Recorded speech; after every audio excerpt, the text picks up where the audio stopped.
She thought I was boring, so she left. Turns out Mr. Exciting was a jerk. Now she's begging for me back, but I've moved on. You ever seen one of those dumpster fire 2023 memes? That was me, except instead of a burning trash can, it was my relationship. And instead of a crowd laughing online, it was my friends watching my love life crash and burn with a six-pack and popcorn. Let me rewind a bit. I'm Jake, 27, work in IT, living in Charlotte, North Carolina. Pretty regular guy. Not a model, not rich, but stable. I pay my bills, make a decent living, and honestly, I'm a solid boyfriend. Or, I thought I was. I'd been with my girlfriend, Alana, for 2 years. We met through mutual friends at a bar trivia night. She was smart, funny, loved dogs, and could match me beer for beer without breaking a sweat. We clicked immediately. Over time, we moved in together, split rent, got a dog, Milo, a derpy golden retriever, and built what I thought was a future. Then, somewhere along the way, things changed. It started with small things. She became more distant, more glued to her phone. Suddenly, my jokes weren't funny anymore. She didn't want to watch our shows together. She'd go out with her coworkers and come back late, saying she was just tired. I asked her if something was wrong. Nah, she said. Just stressed. I believed her. Until I didn't. Then came the infamous Tuesday night.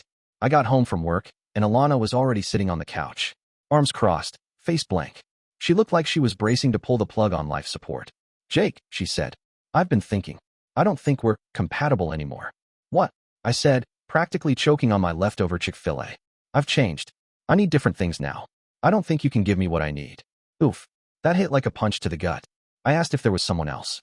She hesitated, then shook her head too quickly. Spoiler alert, there was someone else.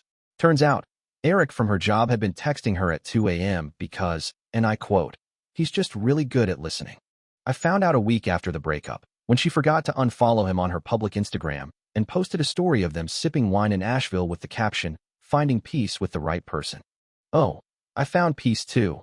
At the bottom of a tequila bottle and a weekend of Call of Duty with my buddy Marcus, who was kind enough not to say, told you so. Even though he called this months ago. It hurt. I mean, deeply. It wasn't just betrayal. It was the way she treated me like a used car. Like I was the old reliable sedan she traded in for a flashy convertible. I won't lie. The next few weeks were rough. I lost 10 pounds, forgot how to smile, and questioned everything. Was I boring? Was I not ambitious enough? Was I too comfortable? But then came the twist. About a month after the breakup, she texted me. Hey, can we talk? I ignored it. 3 days later. Jake, I made a huge mistake. Eric isn't who I thought he was. I miss us. I miss you. Please. Suddenly, the ball was in my court. The girl who dumped me for being not enough was begging to come back. And honestly, I didn't know what to feel. Vindicated? Confused? A little smug? Maybe all of it. But forgiving isn't as simple as reading a text and saying cool. Not when your heart's still in pieces and trust feels like it died in the fire. Part 2. That's when I met up with her, and the truth really came out. So, there I was, staring at the 3 dots as Alana kept typing and deleting. She sent one last message. Please, just talk to me. 1 coffee. That's all I ask. Part of me wanted to ghost her into the abyss.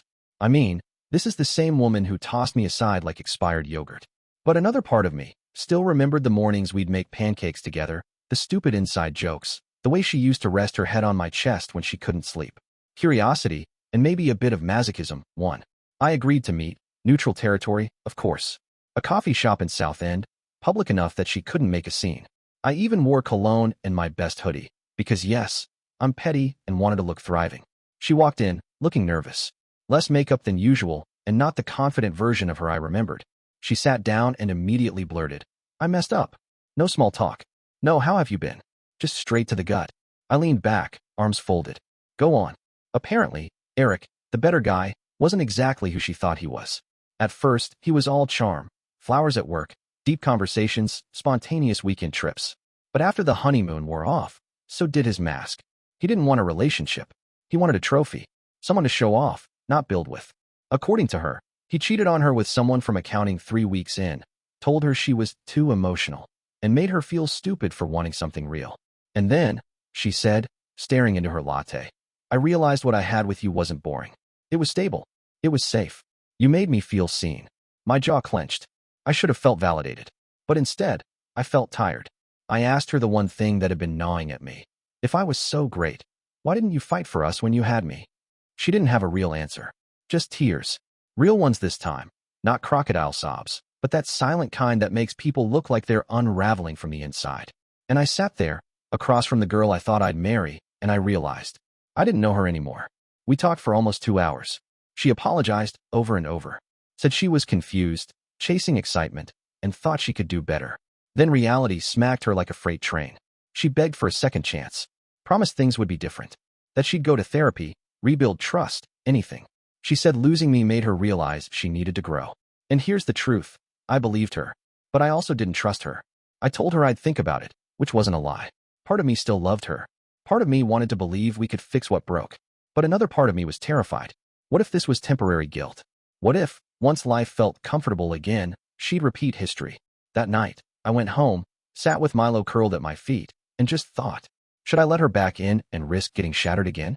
Or should I finally start putting the pieces of my life back together without her in the picture?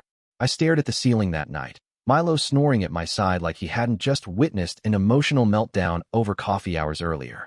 My mind was spinning. Every memory, every argument, every moment I thought she loved me. It was like rewatching a movie and realizing the ending was different than I thought. Could I really go back? I mean, she was sorry. Genuinely sorry, from what I could tell. And people make mistakes. But this wasn't just a mistake. This was betrayal wrapped in selfishness, dipped in arrogance, and served cold on Instagram with a heart emoji. I made a list. Yeah, an actual pros and cons list like some 90s rom-com protagonist having a midlife crisis at 27. Then it hit me. She wasn't the only one who had changed. So had I. This breakup had forced me to grow. I'd reconnected with old friends. I started going to the gym again. I picked up a side project freelancing web development and even started hiking on weekends. Okay, walking mildly uphill, but that still counts. I wasn't the same guy who let red flags slide because love made me blind. I wasn't desperate anymore. I was healing. And that healing didn't deserve a rewind. So I asked her to meet again. This time, I picked a park. Public, open, and most importantly, where I could leave without dealing with baristas or latte foam art. She sat beside me on the bench, eyes hopeful. I let out a breath and said what I needed to. Alana, I appreciate your apology. And I believe you're sorry. But I'm not the guy you left anymore. I'm not angry. I'm not even bitter. I just don't want to go backward. Her smile faded. I think you need to keep growing. And maybe one day, we'll look back and understand why this had to happen. But today, I'm choosing me. She nodded. Her lips trembled, but she didn't argue. She just whispered, you're right. I don't deserve a second chance, not from you. We hugged. Not a romantic, movie-style hug. More like two people closing a chapter. Milo wagged his tail, clueless to the weight of the moment. And then I walked away. It's been 4 months since that day. I won't lie, some days, I still miss her. But I don't miss us. Not anymore. What we had was real, but it wasn't meant to last. I've learned heartbreak isn't the end of your story. Sometimes, it's the turning point. A painful, necessary chapter before the next one begins. And if you're reading this while in your own dumpster fire of a breakup, wondering if you should take them back, ask yourself, are they really coming back because they love you? Or because they couldn't find someone else who would tolerate what they did? Sometimes, choosing yourself is the real comeback. I appreciate you watching till the end. Hit that subscribe button and stay tuned for more content.